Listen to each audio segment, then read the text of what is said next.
All right, good morning, everybody. Hope everyone's doing well today.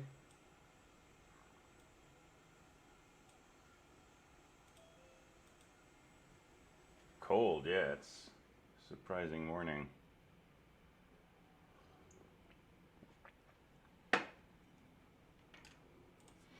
All right, well, questions from anything up to here?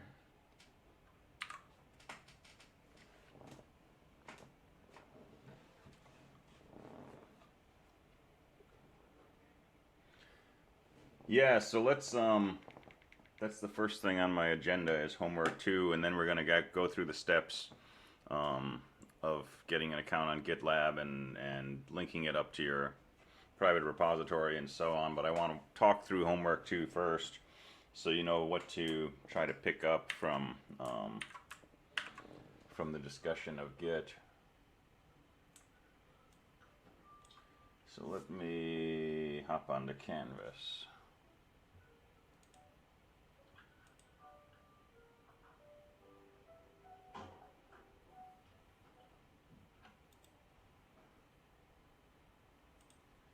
So give me 1 second here.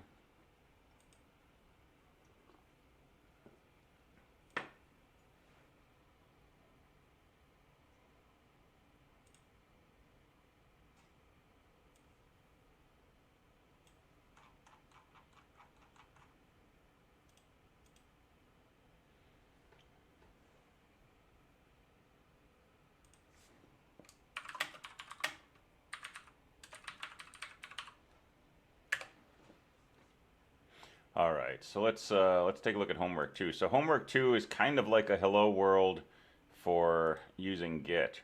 All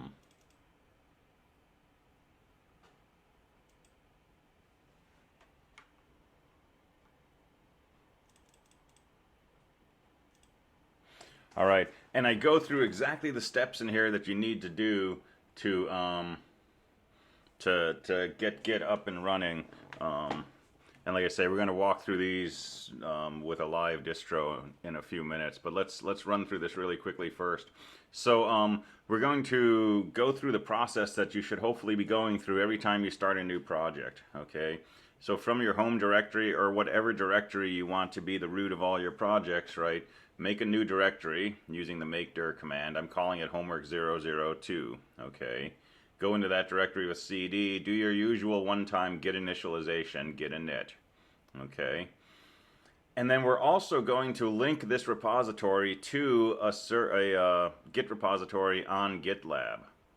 And so your command is going to be git remote add origin git at gitlab.com : whatever your GitLab username is, okay, not your Linux username, slash homework 002, and then you always have to have .git at the end. Whatever repository you're using, substitute that for homework 002, okay? And you do that once per project per directory. Don't try to do it again. If something goes wrong, if you do this twice, if you make a typo and try to correct it, if you've already done this in your directory because you're not starting a new directory, you'll get an error message, something along the lines of remote origin already exists. Okay? The easiest way to fix that, make a new directory and start over. Okay? If that doesn't work, then we have to do something more subtle. But do this every time you start a project, and do it in the beginning of the project. Don't do it the day before you submit. Okay, I've had so many students lose all of their work because they don't do this until the night before the assignment is due and something gets messed up. So do this day one. Okay, as soon as you get a programming assignment, figure out where you're going to work, make a directory, do your git init, do your git remote add origin. Okay, and make a README file, check it in. Hop on to GitLab, set me up as a reporter, and you're done. Okay, so what we're going to do for this homework assignment is what you should do every time you start a new project. Okay, alright, so what are you going to do? You're going to make a README file. Just tell me who you are, what your experience with Git is. Doesn't really matter what's in there. It's just to have a file with something in it. put your ODP 403 file in there. If you didn't do ODP 403, just make a file called ODP 403. You can leave it empty, that's fine. We just want some stuff to check into the repository. Okay, put it on the staging area with your 2 git add commands. Commit it with your git commit. Put in a message in the editor window. And then to push it to the cloud, git push origin master. Okay, if you haven't done this step, then git push origin master will complain. But if you set this up, and you only set this up once per project, remember, then git push origin master should push your code over. And now if you change the readme file, git add, git commit, git push. Alright, once this is set up, you should be able to log into GitLab on their website. Go under your projects, you should see a repository named Homework 002.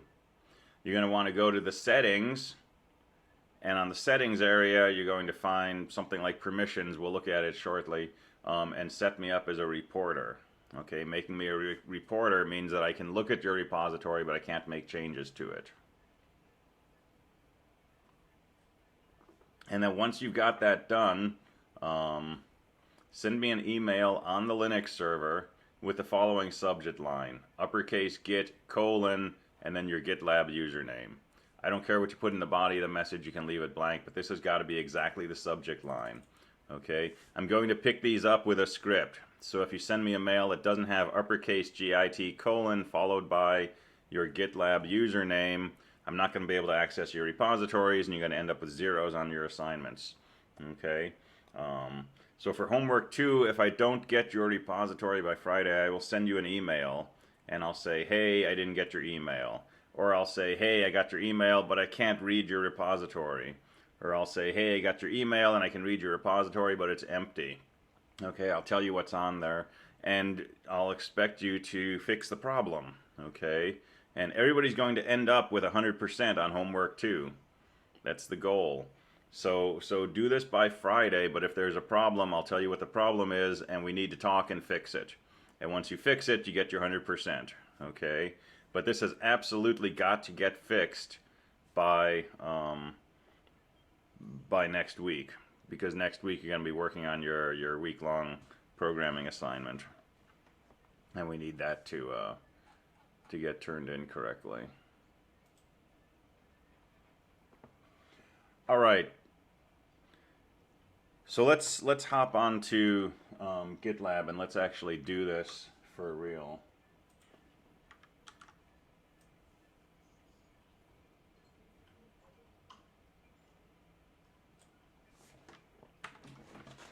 So I'm using the how-to that's on Canvas that we looked at yesterday and did some work with. So let's go through those steps again.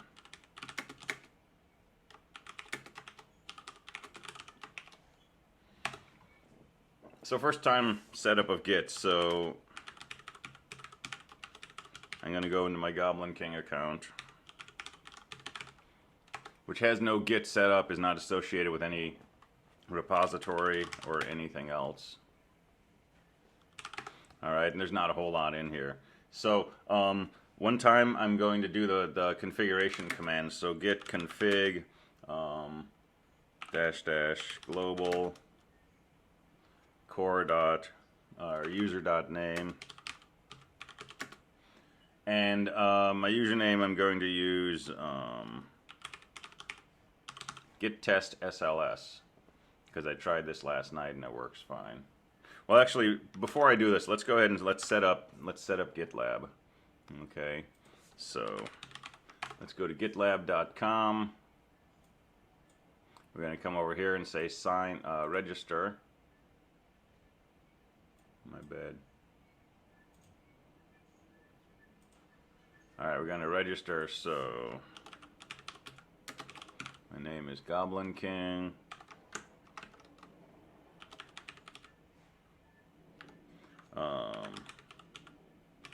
Let's see if Goblin King is available. Hey, it's available. Cool. Alright, so my email address, I'm going to use an account I created last night. So git test at songlinesystems.com. Set up my password. I'll accept my terms of service. I'm not a robot today. And we'll register. I accept the terms of service.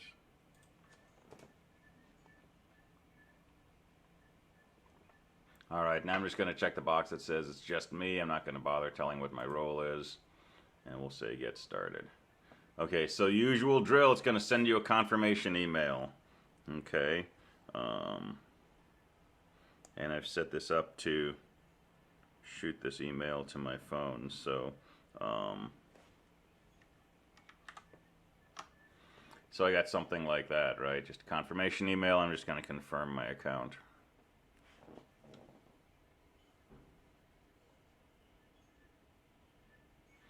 Alright, and you're good to go. So it says your email has been successfully confirmed, so I should be all set here. Okay, so I'm going to leave this alone for now. And I'm going to come back here to my Linux page.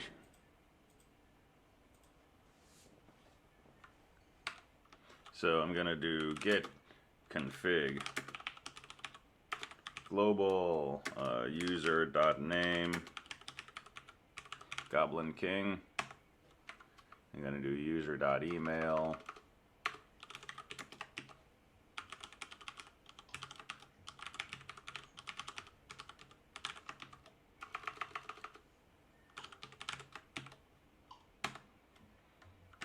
And I'm going to do core.editor vi.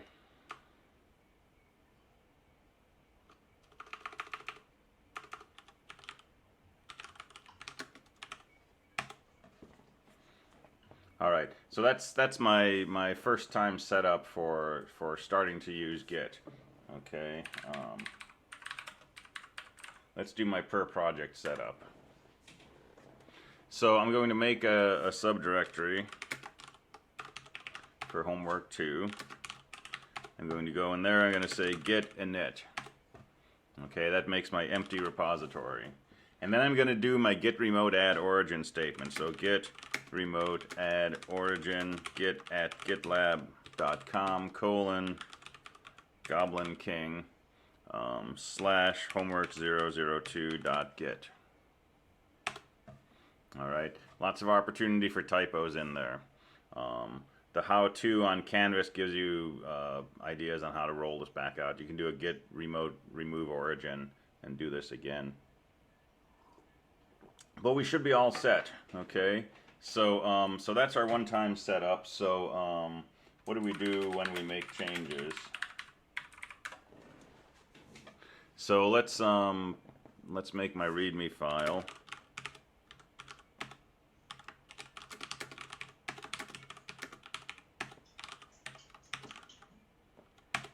Okay, there's my README file with a typo.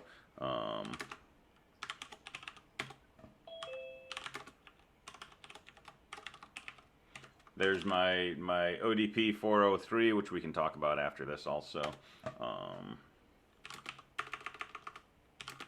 And let's do this all legit, right? Like, let's make ODP 403 readable. So that works correctly. All right, so we've got some files in here. We want to push them into Git. So git add star, git commit,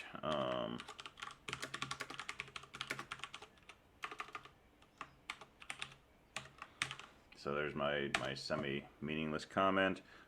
This stuff is in Git now. Okay, if I say git status, there's nothing to commit. Everything's been pushed over into the local repository. Let's push it to the cloud. Git push origin master. This is always like tricky without a safety net.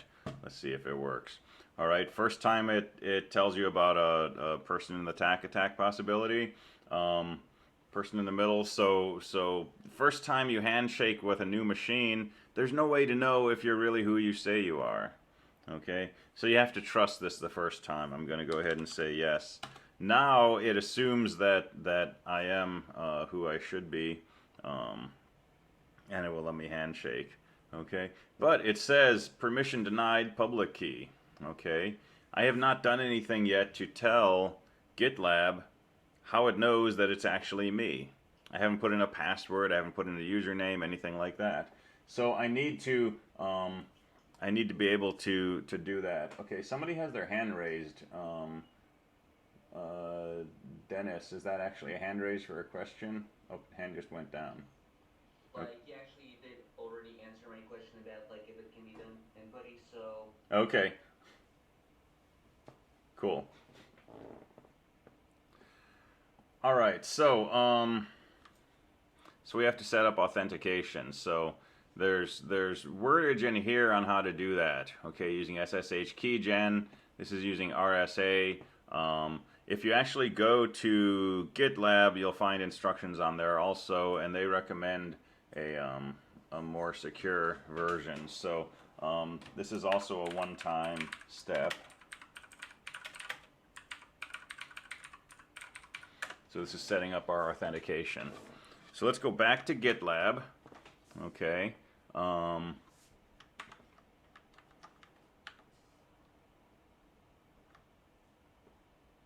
think I logged out or something. All right, so let's go back to GitLab and let's go over here to the drop-down box and find settings. And then under settings, look over here on the left for SSH keys. Okay, SSH is secure shell. In the earlier days of networking, you know, networks weren't really larger than your office or your organization. And when you had to send, you know, login information, you just typed it in and it just got sent as ASCII characters. And it was really easy for somebody else to, you know, intercept your transmissions and see your login information, including your password. So we never send critical information like passwords in plain text anymore. It always gets encrypted. Okay, so when we want to say git push origin master, we don't want to send over our password to GitLab as plain text. We want to send it in some encrypted way. Okay. And we use public key encryption. So we encrypt it in a way that lets the receiving site decrypt it, but securely knowing that it's actually us who is sending it. So we have to set up this handshake with the server. So we're setting up what's called an SSH key. So click on that, and it will say to add an SSH key, you need to generate one or use an existing key. If you click through on generate one, that will take you to a page that tells you how to make yourself a key. So here's the considered more secure way. SSH keygen, type is ED25519, and then -C just takes a comment to tell you what this key is. Usually we put our email address in there. So I'm going to copy this off. I'm going to go back on the server, and I'm going to paste that.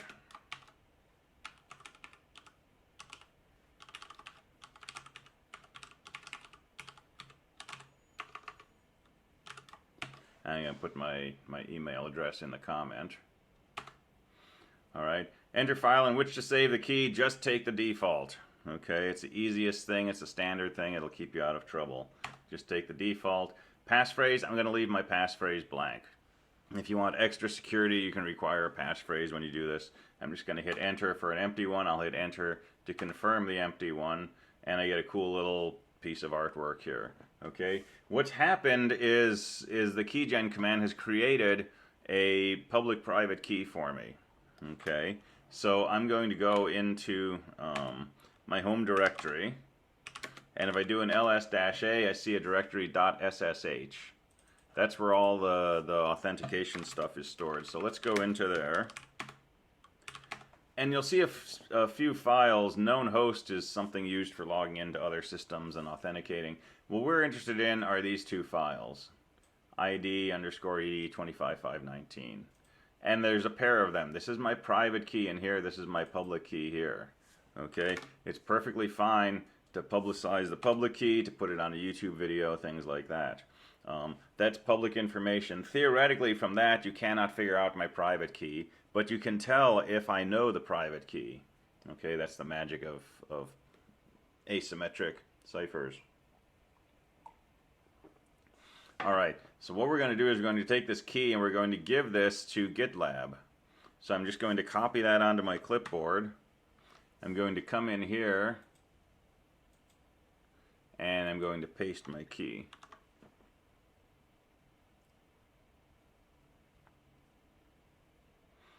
All right, and there's a title for it. I'm not going to let it expire. I'm going to go ahead and add key. All right, so did this work? Let's find out. Let's repeat our git push origin master.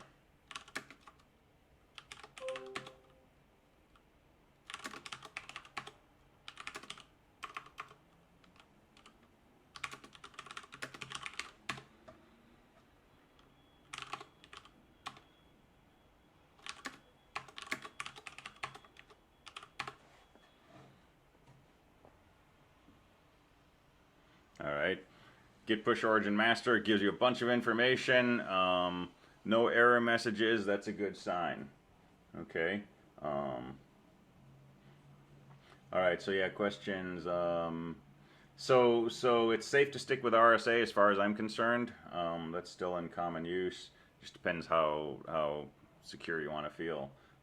And yeah, most of the stuff is one-time setup. Really, git add, git commit, git push. It's those three commands over and over once you're up and running and making changes. And yeah, you can put those in the script if you like. Other than the commit message, you'd like it to be something meaningful. All right, so we've done the one-time setting up of authentication. Let's take a look at our GitLab setup. So I'm just going to come over here on GitLab. I'm going to look at projects. I'm going to say your projects, and there's homework 2. And I can click on it, and I can see there's ODP 403, and there's a README. Right, and the README is always spelled out down here. Right, and I can click on ODP 403 and I can see the contents of it. All right, well, I had some typos in my README, so let's fix those. So I'm going to say this is Nick, and I like Git. All right, so I'm developing my code now. I'm doing my stuff. I want to push it over to GitLab. What do I do? Git add README, git commit. Put a comment in, fix typos, git push origin master. Done. So now if I come over here and I click on my repository,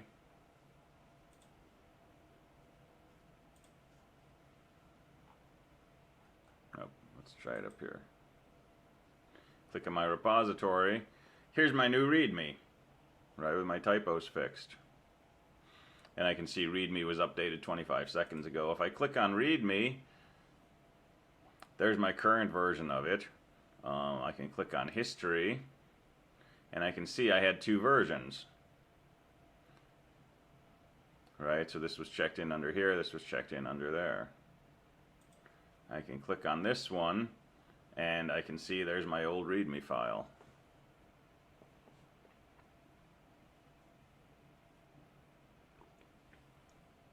All right, someone says, when I did my commit, my comment copied itself and doubled. Why?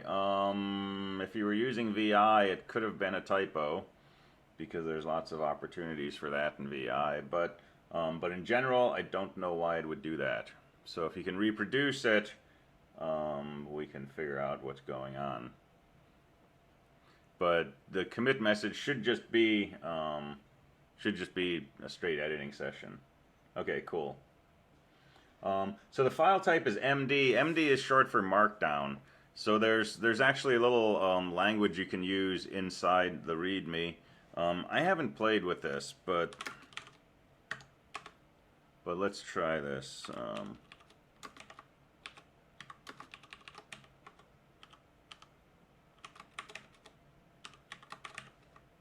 Let me put these little tags around here.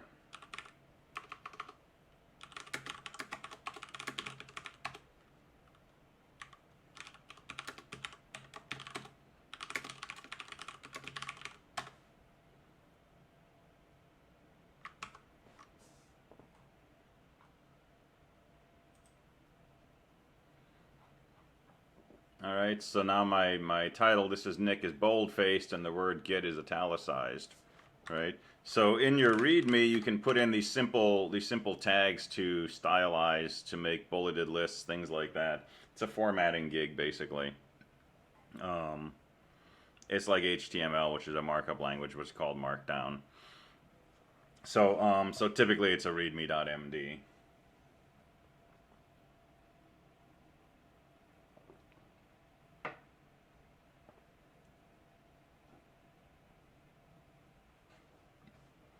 Okay, and you don't need the number signs on the right of the text. This is the first time in my life I've ever typed in Markdown formatting, so I'm learning something, which is cool.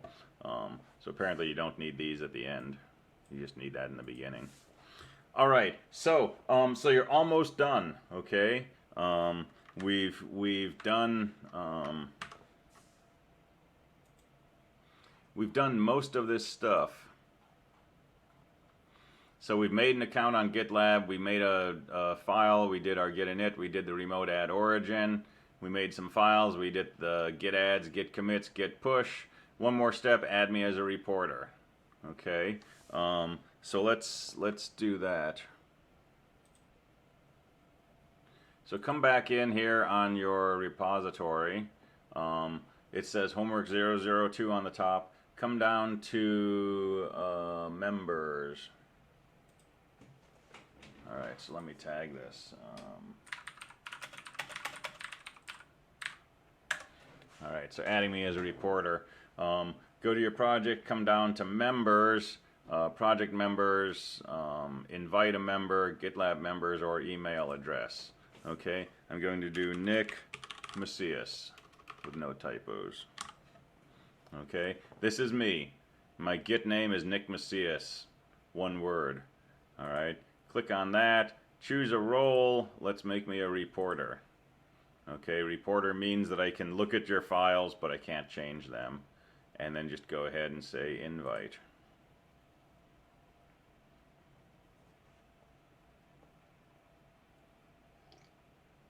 And you should be all set.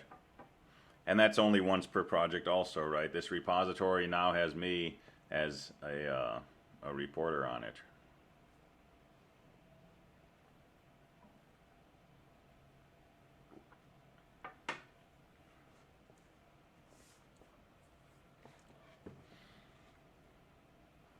All right, that's pretty much all there is to it. So from this point forward, you don't need to do anything on GitLab for this project. You can do it all from the command line, right? Make your changes, git add, git commit, git push.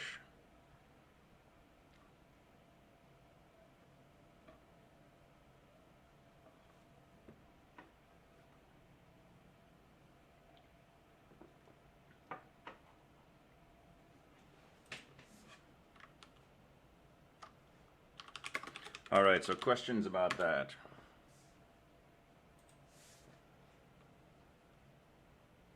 And then send me an email, right, with subject line uppercase git : followed by your GitLab username. And I'll use that to pull your code down. And so we're not, in general, going to submit assignments through Canvas for this course. Everything is going to get submitted through Git.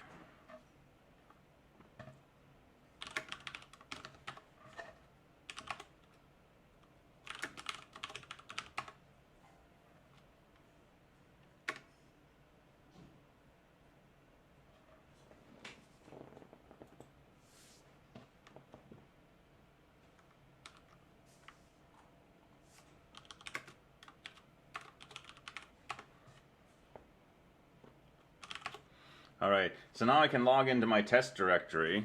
So let me...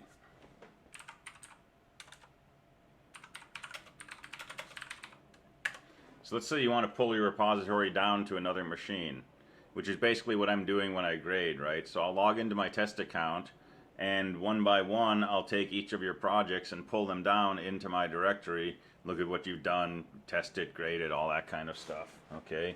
For homework 2, there's not a whole lot there. It's just making sure I can get to your file. So how am I going to pull it down, and how would you pull it down if you wanted to copy it? So it's a git clone command. So git clone git at gitlab.com :goblin king / homework002.git. I don't have an SSH key set up on here. Alright, so I'll log in as myself. And I'll just do that same thing.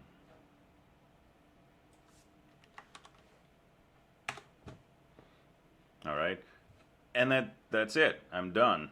So I can go into my homework002 directory. There's your README, there's your ODP 403. Right. There's a log file of all the changes that you made. And I have a complete clone of your Git repository. All right, so you can do this yourself if you're, developing stuff on the server and you want to make a copy of it on your home machine, right? Once it's on GitLab, you can go to your home machine and just do a git clone and pull a copy of it down. All right, and now that I'm on, my home machine, theoretically, for example, right, I can do things like make changes to this.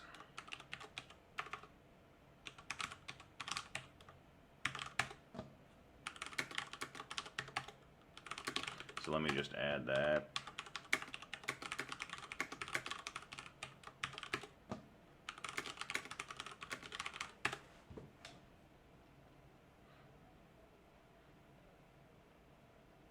Oh, I'm not set up as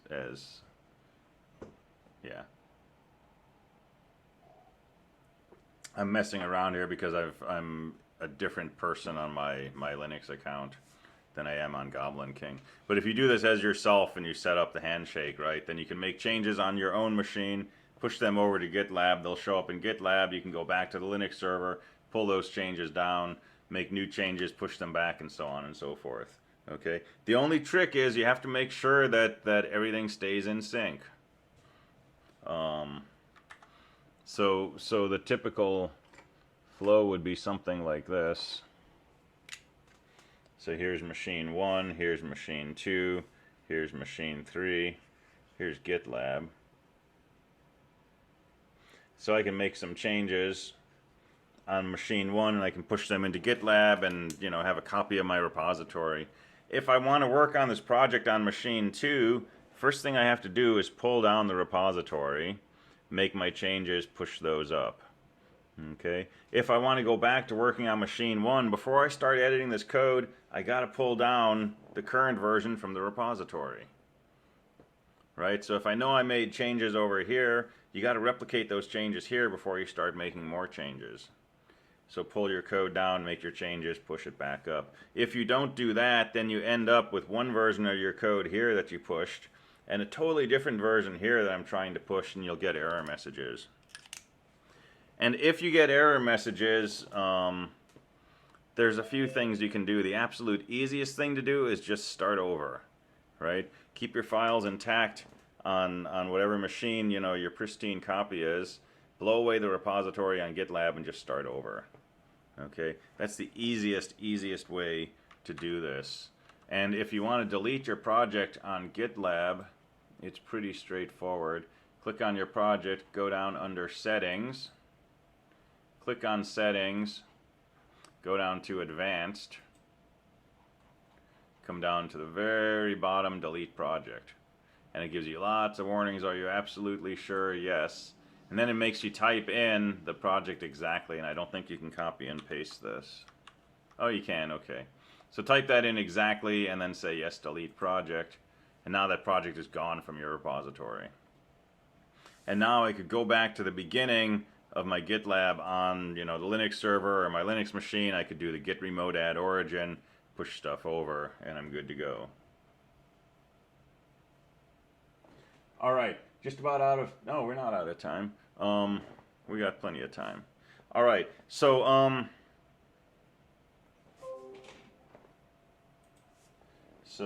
git habits.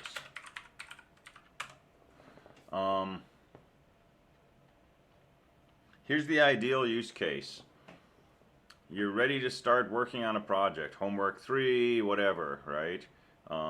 Make a directory, do your git init, do your git remote add origin, make a readme file, push it over, make sure all of that is set up, okay? And then as you're working, oh, and add me as a reporter, right, on GitLab, if it's something that I'm going to look at, like homework 3. And then as you're developing your code and working and debugging, git add, git commit, git push. Get in the habit of doing that, okay? The day that assignments are due, typically 8 a.m., at the due time, I will hop on and I will download all the repositories that I have access to, okay? If you're doing Git along the way, if you're pushing your code in as you develop it, and something happens, right? You've got one thing you want to fix still, you're going to get up at 6 in the morning to work on it, but you miss your alarm clock. Or you get up and your internet is down, right? Or your laptop won't boot, right? And something goes wrong. If you've been pushing your code into GitLab all along the way, I have access to the latest version of your code, right? And I have access to the whole history of your code. And maybe you didn't get that last feature to work, you know, but you're probably good for 90 or 95% of the points on the assignment, okay? The opposite end of that spectrum is you don't do anything with Git until the day before it's due, right? And you start messing around with it, you know, Thursday night, and you have trouble getting it to work, and you end up clobbering all your files, right? Or you plan to submit it Friday morning and you miss your alarm, or the network is down or something like that, and I try to pull your repo down and there's no repo there, okay? And you're out of luck. All that work, I can't grade it because I don't have access to it. So you really want to be doing this along the way, if for no other reason, because it saves you from, you know, possibly missing the deadline at the last minute. In addition to, you know, having backups, having an archive, being able to go back to old versions, documenting your work, all of that kind of stuff we talked about yesterday and the day before. So try to embrace this. Try not to take it as, you know, this thing you do at the end. Oh yeah, I got to do the Git stuff still. I'll do that tomorrow. Try to do it along the way. And really, it's just some initial setup, you know, some very, very first one-time setup with the SSH key and making a GitLab account. And then some once per project setup, which you can do the day the project is given, right, and never have to worry about it. And then just git add, git commit, git push, right? Make a script that does that for you. Make an alias that does that for you. You can put a comment on the git commit line, you know, and it's better than not committing at all. So get in the habit of that if you can, okay? It will really help you. So homework 2 is a practice on that. I've gotten a bunch of emails from people already with their Git username, and I'll start pulling those down tomorrow and try to give people a heads up if I don't have access to their project. But use this as a practice of how you're going to do Git going forward. Okay, I just discovered my chat window is not scrolling. So I've missed 15 messages. Let's see. Adding as a reporter, you do it via members, create issues. Yeah, so Git does a lot of other things besides this. It's really made for team development, so you can make issues and you can assign tasks to people and you can blame people for things and all sorts of stuff. Git clone lets you pull down a repository, and Git is a very open community, right? So I can just search for games, and here's every repository, right, that anybody has ever posted and made searchable with the word games somewhere in the title or the description, right? So there's an open farming game, Atari project, right? And all of these things, you know, you can click on them and see everything that they're doing. There's a README,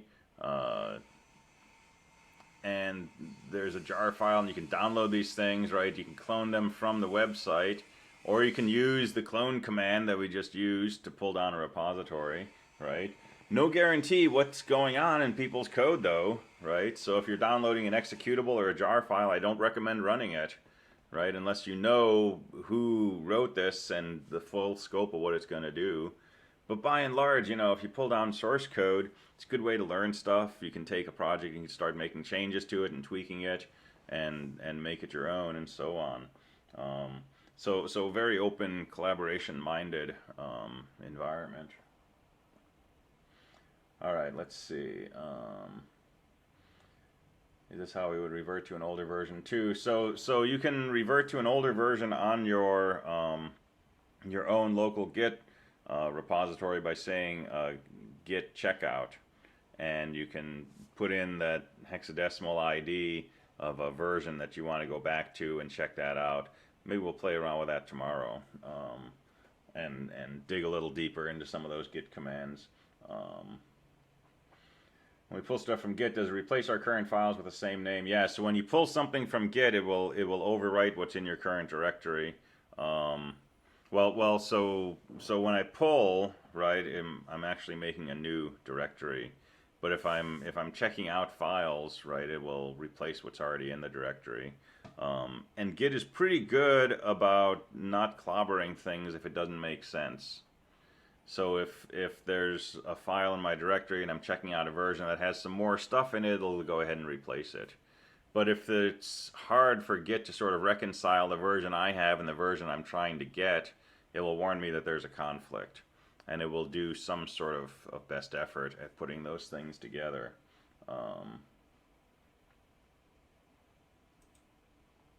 So yeah, if Git has changes and you want those, just pull them down and it'll update the old files.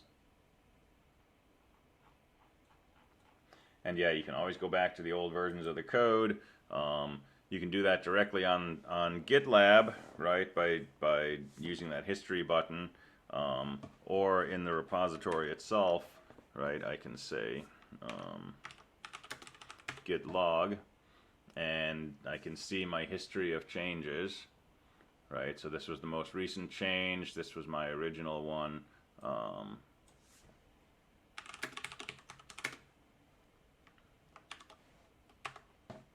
So I can check out an old version, and you just need a few of these things.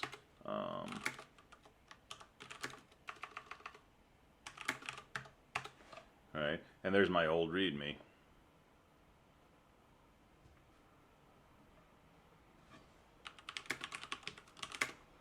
And if I go back to that latest version, right, now I'm back at what's called the head position, and there's the latest version of the README.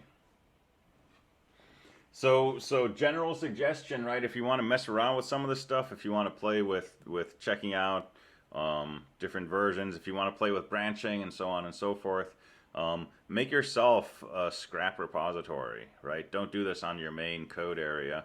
Make yourself a test area. Put some files in that are just created to play with, and start messing around with this. The other thing we can play with is branches, and right now there's a single branch which is called the master branch. I can create new branches, and this is where you make sort of a clone, a parallel universe of your project, and you can start doing development in that second branch, and the first branch is unchanged, unaffected, and you can switch back and forth, so you can have a live version of your code that has the stuff that actually works the way you want it to, and then you can have a development branch where you're making changes. And even though you're modifying the code, right, that original branch is still intact. And if you do this on GitLab, typically people will be able to go and download your main branch and always have a working version of your code. But you can keep developing, you can keep pushing over changes and so on, but doing it in a separate branch. And then once those changes are ready to go, you can merge those into your main branch. And now the next time someone downloads your repository, they're going to get your newest version. All right, so GitLab is fun to play around with, take a look at it, find things on there. A lot of times when you want to download something to run on your system, you're just given a GitLab repo, and you can use a git clone, or you can come in here and click on something and say download or clone. and it'll give you instructions for doing that and so on. All right, other questions about all of that? It's a huge system. We're doing, you know, a fraction of a percent of what Git can do, but it's enough for us to be able to use Git to do the things we want to do, which is mainly, you know, basic source code control, and being able to turn projects in to me so that I can download them and grade them.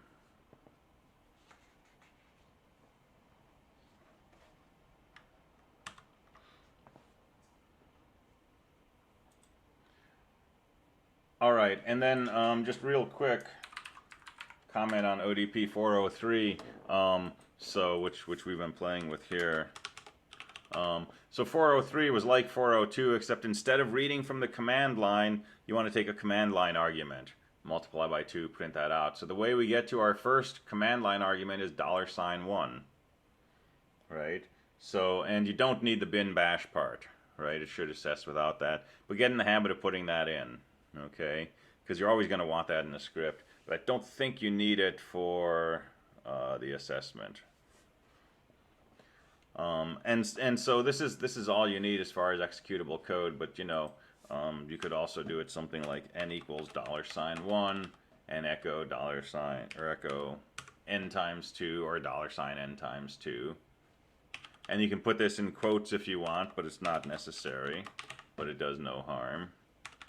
And the extra $sign in here is not necessary, but it does no harm.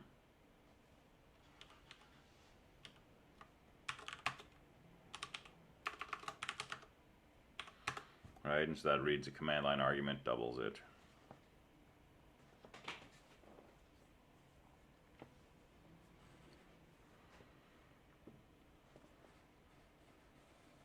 All right, good to go. So finish up homework 2, right? Add me as a reporter, get that email sent to me, and then we're done with that. And tomorrow let's start looking at the first programming assignment, so homework 3. So I'll post that later on today. We'll start looking at it tomorrow. That'll be due a week from Friday, so you have a week to do it. All right, cool. I'll let you out a minute early. See you next time. Thanks.